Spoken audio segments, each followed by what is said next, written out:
Assalamualaikum warahmatullahi wabarakatuh. Nama saya Eka Putri Sekarutami, absen 14 dari kelas 12 MIPA 1. Hari ini saya ingin mempresentasikan materi dari bab 4, yaitu pembelahan sel.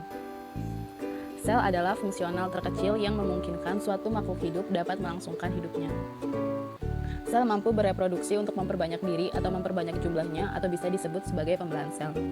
Pembelahan sel pada makhluk hidup uniseluler seperti bakteri akan menghasilkan individu baru.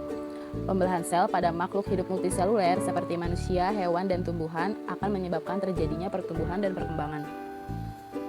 Tujuan pembelahan sel: yang pertama, menggantikan sel-sel lain yang telah rusak, mendukung pertumbuhan dan perkembangan makhluk hidup, dan menghasilkan individu baru. Lalu bagaimana sel membelah? Ada 3 macam pembelahan sel tumbuhan dan sel hewan, yaitu yang pertama amitosis. Pada proses pembelahan langsung atau amitosis tidak ada penggabungan materi genetik. Oleh karena itu disebut reproduksi seksual. Titik pembelahan secara amitosis terjadi pada protozoa, bakteri, dan lain-lain. Proses mekanisme sel secara langsung pada sel prokariotik yaitu yang pertama ada penggandaan materi genetik atau replikasi DNA seperti gambar yang pertama ini. Lalu yang kedua ada pemanjangan nukleus, gambar kedua, dan karyokinesis. Karyokinesis adalah pembelahan inti sel menjadi 2 bagian seperti gambar nomor 3. Dan yang terakhir adalah sitokinesis. Sitokinesis yaitu pembagian sitoplasma menjadi 2 bagian. Yang kedua, mitosis. Pembelahan mitosis bertujuan menghasilkan 2 sel anakan yang masing-masing mengandung materi genetik atau kromosom yang lengkap dan identik. Mitosis menyebabkan kita mengalami pertumbuhan dan perkembangan, serta mengganti sel-sel tubuh yang telah rusak. Mitosis merupakan pembelahan yang terjadi pada sel tubuh atau sel somatis yang diawali siklus sel. Siklus sel meliputi 3 tahapan utama, yaitu yang pertama fase G1. Kalau pada gambar ini yang berwarna hijau muda. Pada fase ini, sel mengalami pertambahan ukuran karena fase ini terjadi duplikasi atau penggandaan organel sel. Selanjutnya fase S yang berwarna biru ini. Fase S artinya sintetis atau penggandaan materi genetik. Penggandaan materi genetik ini terjadi ketika dalam bentuk benang-benang kromatin untuk memudahkan saat masa replikasi DNA dalam fase S. Selain itu, dalam fase ini juga terjadi penggandaan sentrosom. Lalu selanjutnya ada fase G2. Kalau pada gambar yang berwarna hijau tua ini. Pada fase ini, sel harus segera menyelesaikan semua fasenya untuk siap mengalami tahapan selanjutnya, yaitu fase M. Terdapat 2 tahapan pada fase M, yaitu mitosis dan sitokinesis. B. Fase pembelahan mitosis.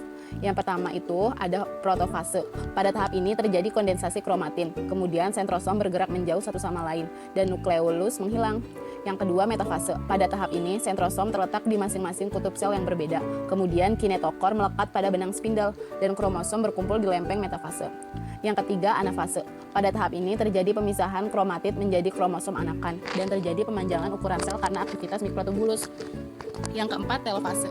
Pada tahap terakhir dari fase pembelahan mitosis ini terbentuk 2 nukleus identik dan kromosom mengalami kondensasi. Lalu yang ketiga ada sitokinesis. Sitokinesis merupakan pembagian sitoplasma antara sel hewan dengan sel tumbuhan menjadi 2 bagian. Sitokinesis pada sel hewan diawali melakukan membran plasma atau membran sel yang terjadi di bidang ekuator. Kemudian, sitoplasma sel induk membagi menjadi 2 bagian yang sama besar dan materi genetik yang identik. Sitokinesis pada sel tumbuhan tidak diawali membran sel, melainkan diawali pembentukan dinding pemisah. Kemudian dinding pemisah akan mengalami pemanjangan sehingga lama-kelamaan akan bertemu membran sel. Setelah bertemu membran sel akan terbentuk dinding sel baru untuk sel anakan sehingga masing-masing sel anakan akan mempunyai dinding sel. Yang ketiga ada meiosis. Sel anakan atau gamet yang dihasilkan dari pembelahan meiosis memiliki jumlah kromosom lebih sedikit, yaitu separuh dari kromosom sel induknya. Meiosis merupakan pembelahan reduksi karena sel anakan yang dihasilkan dari pembelahan ini bersifat haploid. Tahapan meiosis diawali dengan penggandaan materi genetik yang terjadi selama interfase. Kemudian dilanjutkan dengan meiosis 1 dan meiosis 2. Pada meiosis 1, sel induk bersifat haploid. Kemudian sel induk akan menghasilkan 2 sel anakan yang sifatnya separuh dari kromosom induknya atau haploid. Pada meiosis 2 dihasilkan 4 sel anakan yang bersifat haploid dari 2 sel anakan sebelumnya. Proses mekanisme pada meiosis 1. Ada 4 tahapan pada meiosis 1, yaitu yang pertama ada profase 1, yang kedua ada metafase 1, yang ketiga anafase 1, dan yang keempat telofase 1. Proses mekanisme pada meiosis 2. Yang pertama ada profase 2, metafase 2, anafase 2, dan telofase 2. Gametogenesis. Gametogenesis adalah proses pembentukan dan pematangan gamet yang terjadi melalui pembelahan mitosis dan juga meiosis. Terdapat dua macam gametogenesis, yaitu jantan atau sel sperma dan juga gamet betina atau sel telur. Gametogenesis pada tumbuhan dibedakan menjadi mikrogametogenesis yang diawali dengan mikrosporogenesis dan megagametogenesis yang diawali megasporogenesis. Ada juga gametogenesis pada hewan, dibedakan menjadi spermatogenesis dan oogenesis.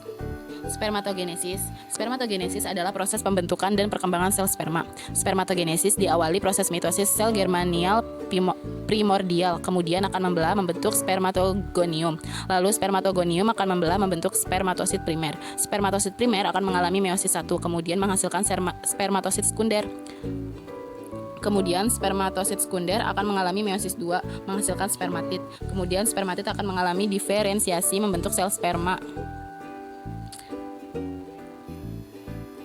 Selanjutnya ada oogenesis. Oogenesis merupakan proses pembentukan dan pematangan sel telur. Oogenesis diawali proses pembelahan sel germinal primordial menghasilkan oogonium.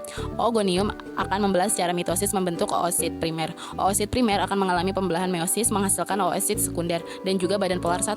Oosit sekunder akan mengalami pembelahan meiosis 2 kemudian menghasilkan ovum dan badan polar 2. Sekian yang dapat saya sampaikan. Kurang lebihnya mohon dimaafkan. Terima kasih. Wassalamualaikum warahmatullahi wabarakatuh.